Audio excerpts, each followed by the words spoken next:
नमस्कार दोस्तों, स्वागत है आपका हमारे चैनल पे लाइव तक पे। और आपसे रिक्वेस्ट है कि इस चैनल को लाइक करें, सब्सक्राइब करें, शेयर करें जो लोग पहली बार इस पे आए हैं। मैं हूं आपका दोस्त एस्ट्रोलॉजर दुष्यंत शर्मा और आज हम कर रहे हैं 2025 के वर्षफल की गणना। पूरे समस्त जगत के को लेके, राजनीतिक स्थितियों को लेके, परिस्थितियों को लेके। तो देखिए, ये जो नव वर्ष है जो शुरू हो रहा है और इसमें खास तौर पर 29 मार्च के आसपास जो पहला ग्रहण पड़ेगा इस वर्ष का, उसमें बहुत सारे जो ग्रह हैं वो राहु केतु एक्सिस में आ रहे हैं। यानी बहुत सारे ग्रह राहु केतु शनि इनके साथ रहेंगे।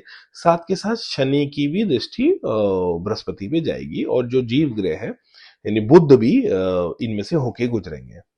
तो दोस्तों, जब जीव ग्रह बुध और बृहस्पति को हम मानते हैं और जीव राशि जो है मीन राशि भी जीव राशि आती है। तो जब जीव राशियां और जीव ग्रह किसी राहु केतु शनि जैसे क्रूर ग्रहों से प्रभावित होते हैं तो ओवरऑल उथल पुथल का समय होता है। तो ये हो सकता है कि जो मार्च अप्रैल मई ये जो 3 महीने हैं ये थोड़ा उथल पुथल दुनिया में लेके आए, बढ़ाएं। जो पहले से जो जंग चल रही है, जो वॉर चल रही है, वो एस्केलेट हो सकती है।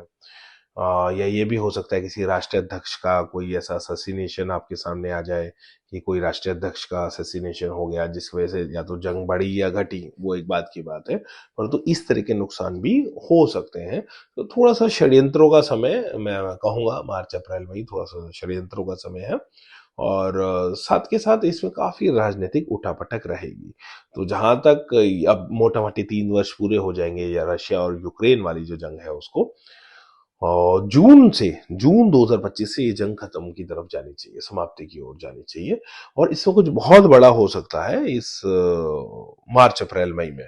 तो इसमें भी मुझे लग रहा है कुछ ऐसा ना हो कि किसी राष्ट्राध्यक्ष के साथ कुछ गलत हो, चाहे वो नेचुरल हो चाहे, और षड्यंत्र वाला ज्यादा चांस लगता है मुझे।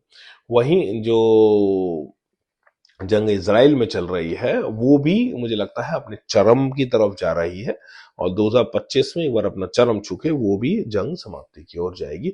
और इस बार एक बड़ी सेटलमेंट वहां पे होने की उम्मीद है, खासतौर पे एंड में। परंतु टेंशनें कम मुझे नहीं लगता अभी होंगी। जैसे ये भी हो सकता है जो डोनाल्ड ट्रंप जो दावा करके आए हैं कि सारे जितनी भी जंग चल रही हैं इस दुनिया में उसको रोकेंगे, चाहे वो रशिया की हो, चाहे वो फिलिस्तीन वाली वार हो, इसराइल वाली। लेकिन उसमें मुझे लगता है थोड़ा सा प्रश्न चिन्ह आ सकता है क्योंकि चाइना बहुत परेशान कर सकता है ईस्ट से। क्योंकि जो मीन राशि में जो जिस तरह की घटनाएं अभी हो रही हैं, तो ईस्ट से कोई नया समस्या वेस्ट को लेके हो जाए तो या तो पार्शली या फुल्ली ताइवान वगैरह में चाइना की एंट्री, इस तरह की घटना भी हम देख सकते हैं। या चाइना और अमेरिका का बहुत ज्यादा टशन बढ़े। महायुद्ध मुझे नहीं लगता कि महायुद्ध हो क्योंकि ये 2-3 महीने की ही ज्यादा खराब है, मार्च अप्रैल मई वाली। लेकिन इन 2-3 महीने एक तो स्टॉक मार्केट यानी जो भी एरियाज कलेक्टिवली अफेक्ट करते हैं, जैसे शेयर मार्केट है, कलेक्टिवली बहुत सारे लोगों को लाभ और हानि पहुंचाती है।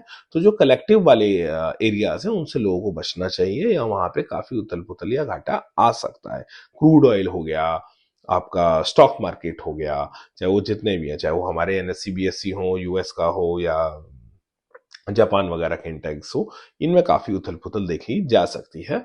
अच्छी बात क्या है कि इन सारी उथल पुथल के बाद जून से कोई मार्ग निकलेगा। जिस तरह से ग्रह गोचर आगे चले कोई मार्ग निकलेगा, कोई शांति का मार्ग निकलेगा, स्थायित्व का मार्ग निकलेगा।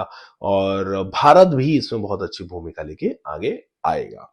ये जो मार्च अप्रैल मई है ये भारत के दृष्टिकोण से भी देखिए मुझे लगता है डिप्लोमेटिकली कुछ बहुत बड़ी सफलता भारत लेगा।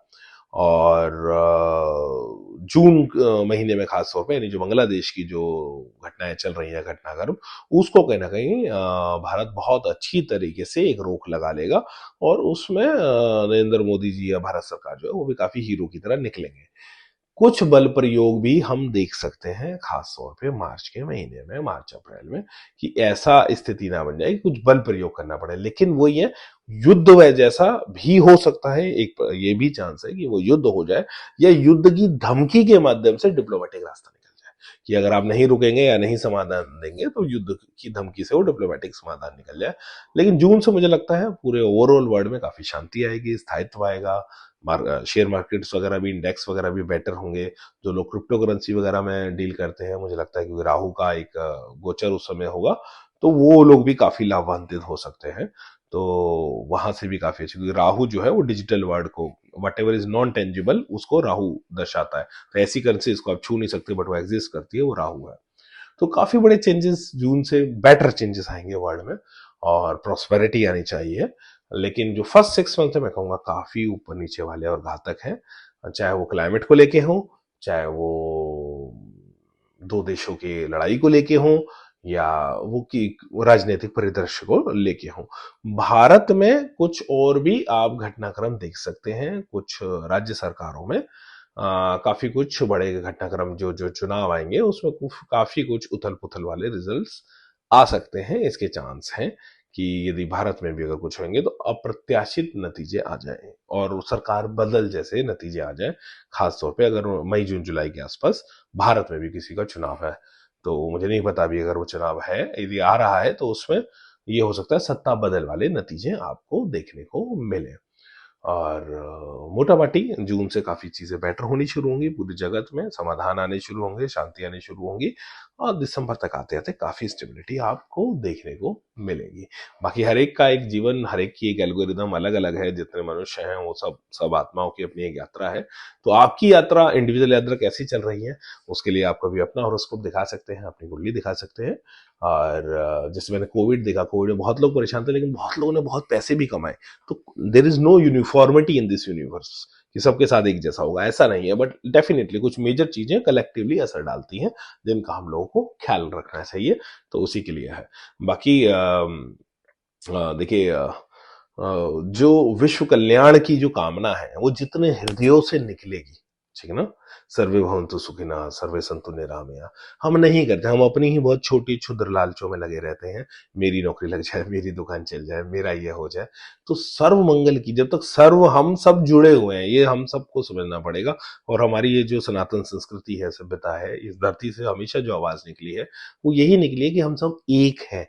तो और सबके भले में सबका भला है, तो सबका कल्याण हो, इसकी सबको प्रार्थना करनी चाहिए, सबको गायत्री करनी चाहिए, सबको मृत्युंजय करना चाहिए, और सबके लिए करना चाहिए। और अपनी ध्यान, अपनी पूजा, अपनी आस्था, आप किसी भी पद्धति से हो, यहाँ तक कि आप किसी भी धर्म से हो, जब तक सर्वधर्म संभाव और सबका कल्याण हो, सबका भला हो, ऐसी हम नहीं चाहेंगे दिल से, ऐसी प्रार्थनाएं नहीं उठेंगी, तो ये जो कलेश जो इस जगत में चल रहा है ये और बढ़ सकता है।